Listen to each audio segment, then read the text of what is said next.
Hello YouTube and welcome to Katrinka LOL. And it's another vlog day and we're going to talk about strange garage sale experiences that I have had. Now, when we were packing up to move and everything, we did have two separate garage sales, 1 week apart. So it was pretty intense what was going on there, because we were under time pressure and everything. So, it was fun to do, and it also was very stressful to do. And I like to watch people, kind of a people watcher. So I was just observing things that were going on at the garage sale. The first week, I was kind of free floating in the room. I was in charge of my art studio, where I had my art stuff that was for sale, and also some other items from the house for sale. And I tried to make it as appealing as possible. In other words, as decorative as possible. Not just stuff just thrown willy-nilly here and there, but making it look kind of nice, like you'd want to browse around. And then Mr. LOL was upstairs in the garage, and he was in charge of that area. And the best part about my area was that it was air conditioned. It was pretty hot, so Mr. LOL had to sweat it out, I guess. But anyway, we did pretty good with it, and overall, it was a positive experience, and we did pretty well. But I wrote down some things that happened during that time, and some of them are funny, some of them are annoying, but I just wanted to share some of these things, and then some of my thoughts about it, and then maybe some advice at the end. Okay? So the first thing is, and I wrote a bunch of notes here so I wouldn't get off track. So we limited the access to only the garage and the art studio. Mainly because we didn't want traffic in the house. There were things in the house we were trying to pack and that we wanted to keep, and so we couldn't actually open the entire house to this. But the people in that area were used to having estate sales where the entire house was open, for sale, and all the stuff inside was for sale. But that wasn't the case in our situation. So Mr. LOL let people into the house proper only to show them furniture that was for sale. And he did this on an individual basis. Because they were used to the way estate sales were managed, they started browsing and handling the possessions we were keeping for ourselves and asking how much for this, like the entire house was for sale. So that was kind of funny and also nerve-wracking at the same time. So the second thing was, after the garage sale was done, people seemed to think the leftovers were free now. And why was that? I'm not sure why. I kept the price tags on things, and if some people wanted to still come over and browse before we, closed it down permanently, that would be fine. But it wasn't like, oh, it's over now, so just come and take what you want. It just wasn't that way. So that was kind of funny.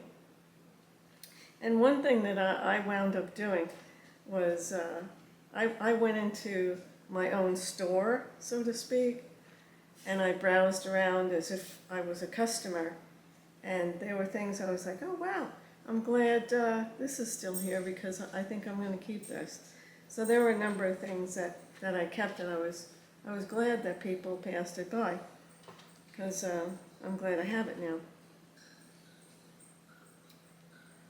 So there were people that we knew that came over before the garage sale and looked through the items, and I just got the impression that they thought whatever they liked they should have for free, and I thought that was strange, because just because you're family or friend doesn't mean you just can get stuff for free from a friend or a family member. So that was annoying. All right. So out-of-state relatives were asking, do you have this or that? And again, we didn't have the time to ship things, and we were under time pressure. So that was annoying also. So my advice would be not to let people know who are out of state that you're doing this, and just, you know, keep it on the down low, and just do it in your neighborhood, and that's it. So the first week I was kind of floating in the art studio because I didn't have a dedicated area to sit at. And one of the things that I would advise is that you have a table where you sit at in order to check people out, because it's just really difficult. You're torn in many different directions, and people, you know, aren't lining up, so you don't know who was first, and it was just very confusing and a little chaotic. And people were actually getting angry that I wasn't working fast enough to check them out. So they seemed to forget that this was my home and these were my possessions. So my advice would be to just remember that this is someone's home, and these are their possessions. And also, you don't know why this person is having a garage sale, especially if they're, you know, selling a lot of things. They could be having financial difficulties and needing to raise money. They could need to move out of their home, and they really don't want to move out of their home. So that's something to keep in mind, to have some compassion for people. So keep that in mind when you're trying to haggle someone down, or whatever. You know, that person that's selling the things might be dealing with a lot of things.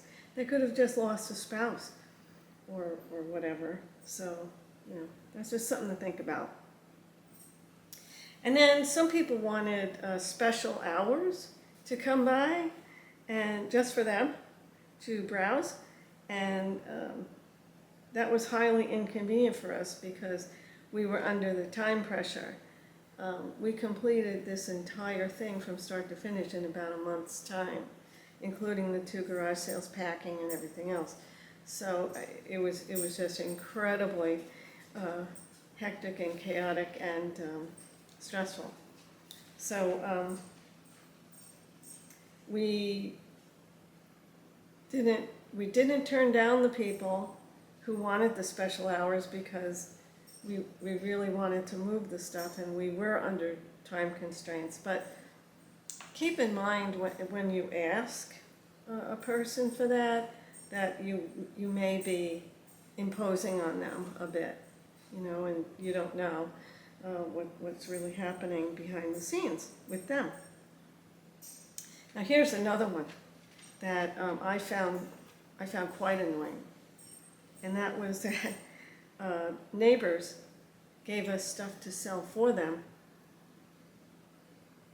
and we didn't offer. We didn't say, oh, if you have something, you know, just whatever. So they would give us stuff to sell for them, and what I think people don't realize is that this takes up room that you need for your own things. It takes up time when you're dealing with people who are asking questions about the item, or you know, collecting the money for the item, or whatever about the item. And so that what I would recommend is that if you are asking something like that, a few things. One, maybe if you're just trying to get rid of something, donate to the cause, you know, and just donate it to the seller. If it's really not an expensive item, and you know, then they could keep the money, but don't expect them to do the work for you and then give you all the proceeds for that. That's kind of rude. So it might seem that it's just a couple things here and there, but it does take time. And then at the end, when these items didn't sell, all the people who had put stuff in our garage said, well, just take it down to the charity drop-off. We were supposed to load it up in the SUV and take it down to the charity drop-off for them. I just found that really incredible that someone would do that, but they did. Okay. And I wrote, that could be a video in and of itself, you know, and there are a number of articles online about just that thing, about doing that. And they have suggestions and stuff about that issue. All right. Another thing was people wanted to come by and browse the day before the sale while we were still setting up. So what I would recommend is don't open the garage, the doors. Don't leave them open and then people just come in, you know, thinking that it's okay. Because we didn't have prices on anything. So if people wanted something, we'd had to make it up on the fly, and we were trying to put stuff out. And so, you know, just guard your own time and space about that.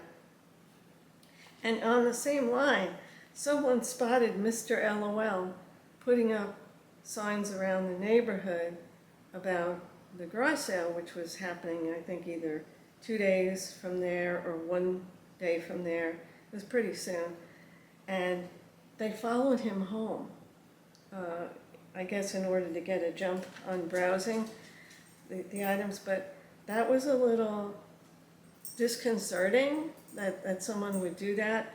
So the person turned out to be a very nice person, but it was a little uneasy that someone would actually do that.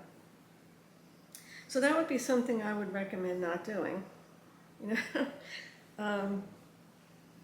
And then there were a few funny things that happened. A lady came into the art studio where I was working, looked around and said, well, I don't need anything, I really, you know. So, okay, but, you know, I don't need to hear that. And another lady said she was trying to be good by not buying anything. And again, I didn't need to hear that either. So, I mean, it's okay. You know, people come and browse and stuff, but it's just a little deflating for the seller when you come up to them and say things like that. So, and then a husband and wife came in, and the husband was telling the wife she would become interested in an item, and he would say, you don't need that. And this was right in front of me. So that was kind of funny. And Mr. LOL would let someone come over to look at furniture. This is how they got, you know, special showings, because they would come over to look at the furniture, and then Mr. LOL would let them shop in the 2 areas we had set up. And I had to stop packing and go on duty every time. And that was very disruptive to the packing process. However, again, we really wanted to get this done, so we would stop and you know, go back on duty in the store. So to me, this is a big one. To me, the most exhausting thing was the haggling. It's a garage sale, and things are already pretty rock bottom and low priced. So I didn't have much of that. Mr. LOL had more of that. I'm not quite sure why. Maybe it's because of the way I priced items, I don't know. But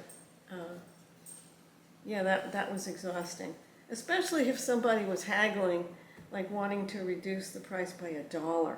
I mean, come on, that's kind of silly. Here's another one. Some people wanted to talk to us about the house itself because in that area, when they see a sale like this, they think, well, maybe the person's selling the house too. So they would come up and ask, was it for sale, how much? And you can't do that at a garage sale. There are legal implications to doing that. And so we directed them to our real estate agent and refused to answer questions. And that's what I would recommend doing.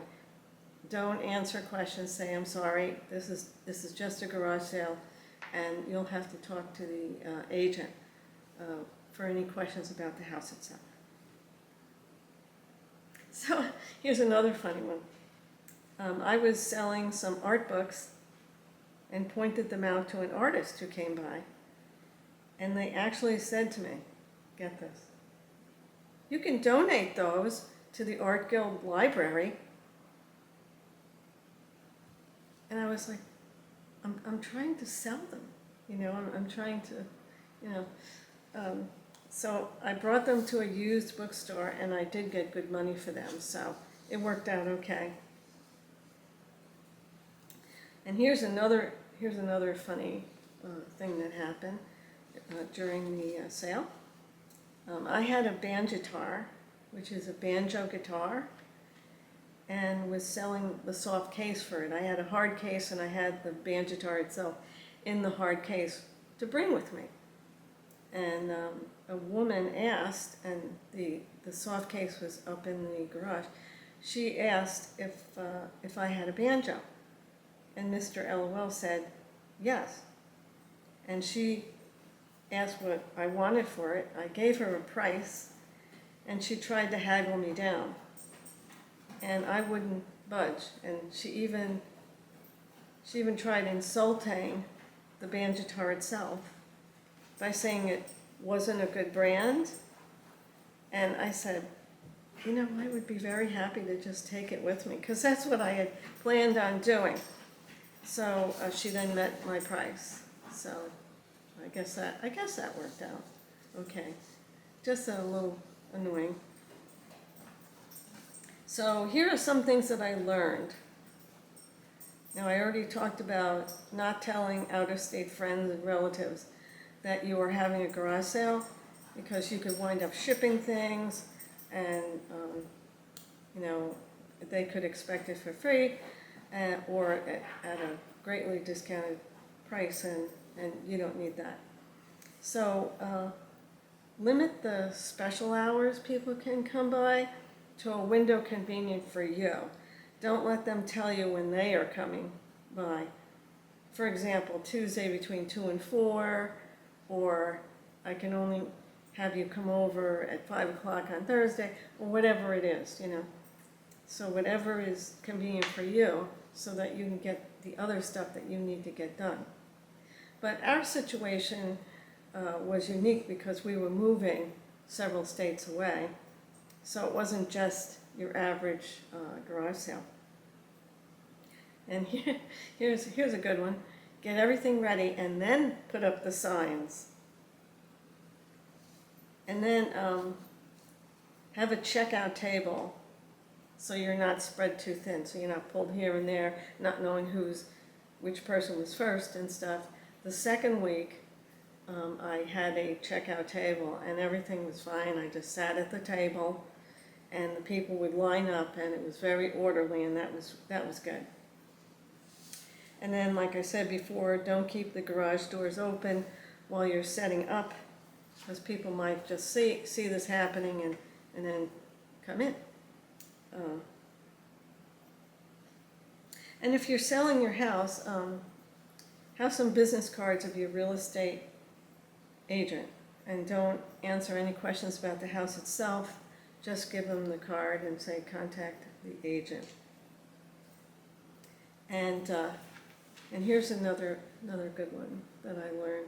Don't let your desperation to get rid of things fast cause you to run yourself ragged. Have boundaries, protect your time and energy,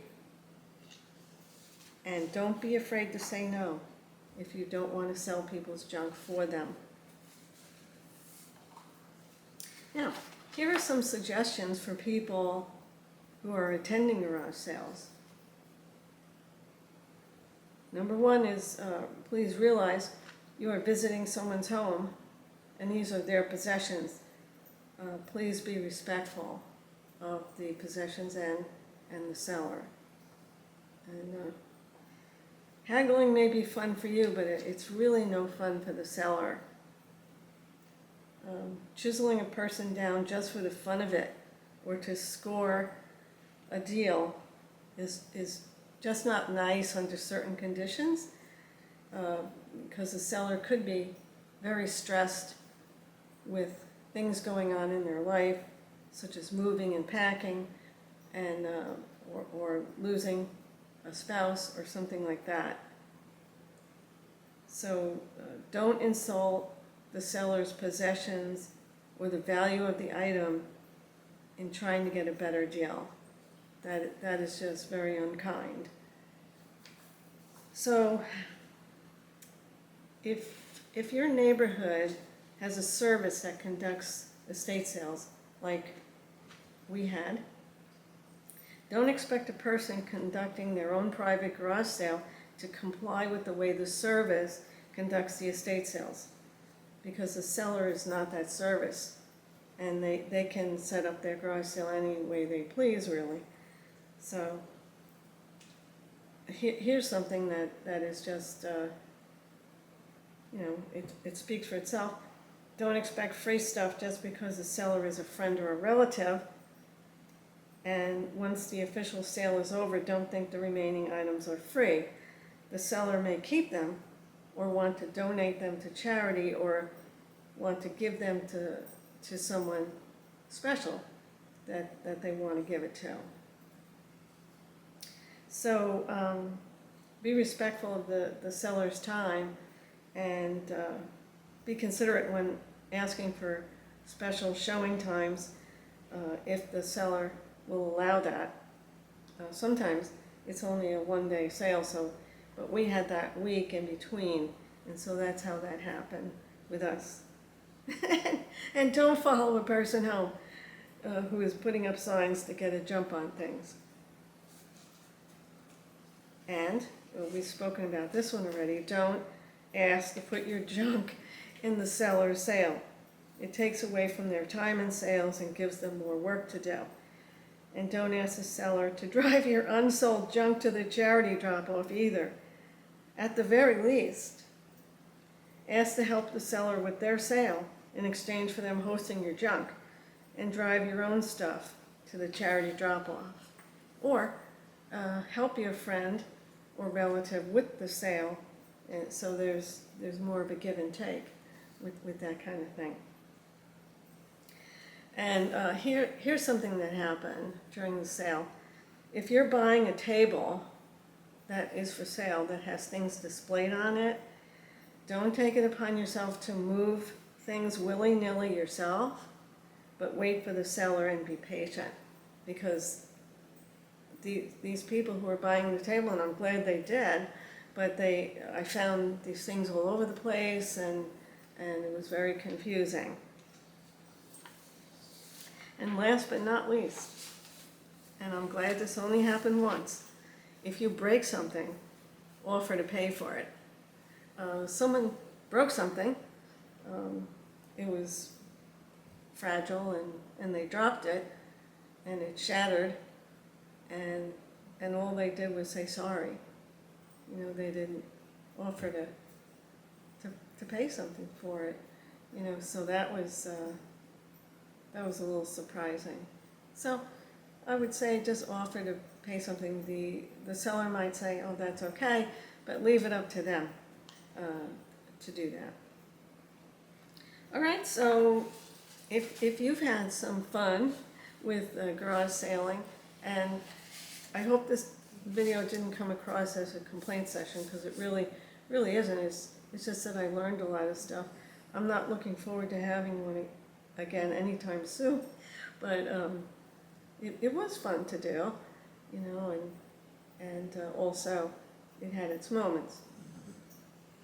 So if you have any comments about experiences you've had, please put them in the comment section, like and share this video, and thanks for listening to the end, and I'll see you in the next video.